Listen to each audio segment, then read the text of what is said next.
Llibres per repensar l'internet. Hi ha moltíssimes maneres de parlar de l'internet, cap d'elles és dolenta, però la que domina l'espai públic actual, diguem que es limita la major part del temps a fixar-se en els seus micromoviments, que si el tema del dia, que si tal article de Substack sobre tal hipernínxol, a veure quin magnat ha fet quina cosa terrible aquesta setmana, etc. Tot i que poden ser interessants, aquestes converses no ens ajuden gaire a desfer el nus, el liu mental que tenim amb la idea d'internet, de què serveix i cap on pot anar. Així que aquí van alguns llibres que ens poden ajudar a entendre de manera més oberta i crítica tot aquest món digital. El primer és Literary Machines, de Ted Nelson. Nelson era un jove hippie californià melanut que als anys 60, durant els seus anys a la uni, comença a obsessionar-se en no oblidar cap dels seus pensaments ni els processos mentals que el porten a aquests pensaments. Com que té algunes nocions de programació, es posa a desenvolupar un sistema de notes i apunts que pugui connectar totes les seves idees entre elles, enllaçant-les amb records, influències externes, pensaments paral·lels, i aquest sistema l'anomena hipertext.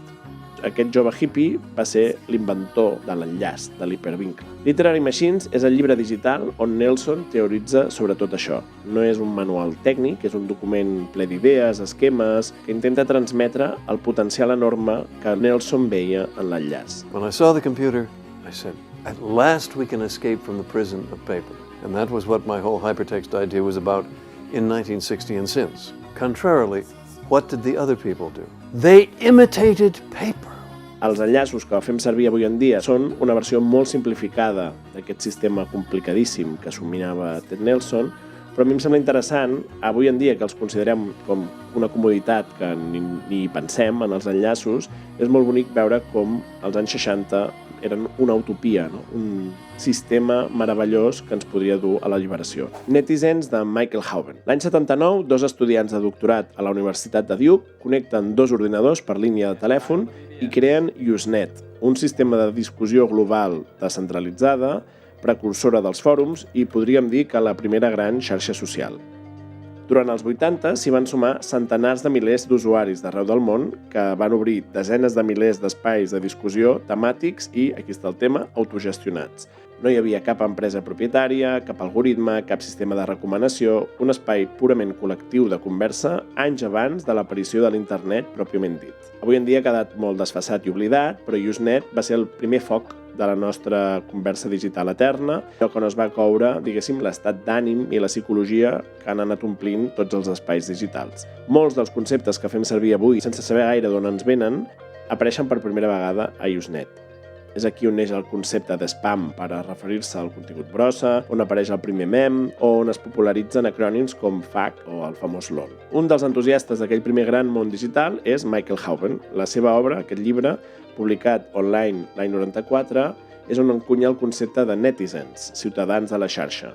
Hauben, diguéssim que era un dels membres d'aquesta nova societat digital, un estudiant de Colúmbia de 20 i pocs anys, quan va publicar el llibre, i de fet va morir als 28, va morir molt jove, i en aquest text s'hi llegeix el fervor d'algú que creu que ha sigut testimoni del naixement d'una nova civilització. Avui, que ja no som netizens, potser no ho hem sigut mai, som purament usuaris, és interessant llegir-lo perquè pot ajudar a recuperar una mica el desig per un ecosistema digital que últimament només associem a malestar. This is for Everyone, de Tim Berners-Lee. Tim Berners-Lee és l'home que va inventar l'internet de pàgines web i enllaços en el que vivim. Ho va fer l'any 89 des del CERN de Ginebra, l'accelerador de partícules. Com era habitual entre els dissenyadors de l'internet abans del seu desplegament privat dels 90, Berners-Lee no va patentar la seva idea, ni va crear cap startup per vendre-la i fer-se molt ric. La va obrir i compartir amb el món perquè era el que tocava. All the standards have advanced enormously. They've advanced enormously because it's open. This means that anybody can think about how it could be better. If it was the property of one company, my company or anybody else's company, that would mean that the whole world would have to wait for the research department of that company to have the next good idea. Aquest llibre explica molt bé el fons emocional d'aquesta mena de decisions i també Berners-Lee hi considera que l'internet és un experiment que no ha acabat i que encara estem en fase de construcció i fins i tot de reparació d'aquella idea original. The Net Delusion, escrit per Eugeni Morozov el 2012. Morozov fa una crítica molt ferotge a la idea llavors, en el moment de publicar aquest llibre, extremadament vigent i mainstream, que l'internet de xarxes socials privades podia ser una força per alliberar i democratitzar el món. Entre d'altres moments curiosos que surten al llibre, Morozov explica que l'any 2009, en plenes protestes postelectorals a l'Iran, un funcionari de l'administració Bush havia arribat a proposar Twitter com a possible guanyador del Premi Nobel de la Pau. La desil·lusió de Morozov al llibre és molt clarivident, ja que el 2012 la majoria de la gent estava aplaudint amb els peus tot el que passés per Silicon Valley, i el més interessant és que argumenta molt bé els fonaments geopolítics d'aquesta posició tan crítica. Des de llavors, Morozov ha seguit per aquest camí,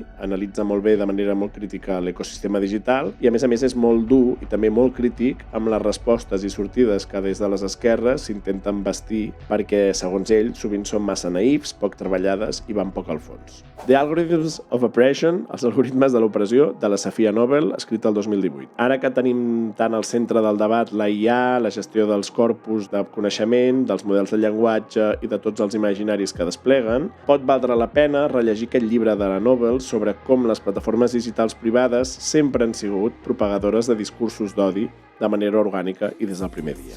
Noble posa l'exemple de com, fins al 2011, si buscaves Black Girls a Google, el primer resultat era pornografia. Jo crec que Noble s'anticipa molt bé al concepte més recent de Cory Doctorow de la merdificació i ja assenyala llavors com els interessos corporatius i les lògiques d'aquestes empreses fan impossible que servissin per oferir-nos un servei social digne i popular. I per acabar, un altre llibre, que és The Dawn of Everything, del David Graeber i del David Wengrow. Aquest és un llibre que no parla d'internet en cap moment, és un llibre, de fet, que revisa la prehistòria humana, però a mi em fa l'efecte que l'ànim des del que està escrit i la seva pregunta central em semblen les més adients en el moment històric que vivim avui. Bàsicament, el llibre explica que durant desenes de milers d'anys els éssers humans van experimentar amb tota mena de formes d'organització de la societat, van construir tota mena de ciutats i entorns, alguns més igualitaris, d'altres més jeràrquics, i la idea és una mica trencar amb el mite que explica que la història és un procés que va de la simplicitat primària original de la prehistòria a la complexitat capitalista de la qual ja no ens en podem mai sortir. No? La pregunta que fa el llibre de manera brillant és: en quin moment vam deixar d'experimentar amb les formes d'habitar el nostre món? Aquesta és la mateixa pregunta que ens hauríem de fer ara, ja no només amb com ha de ser l'internet, sinó en totes aquelles parts de les nostres vides que considerem atrapades en un status quo inamovible. Sembla un llibre que hauria de ser una guia, de fet, de comportament polític pel segle XXI. Bé, fins aquí la torre. La propera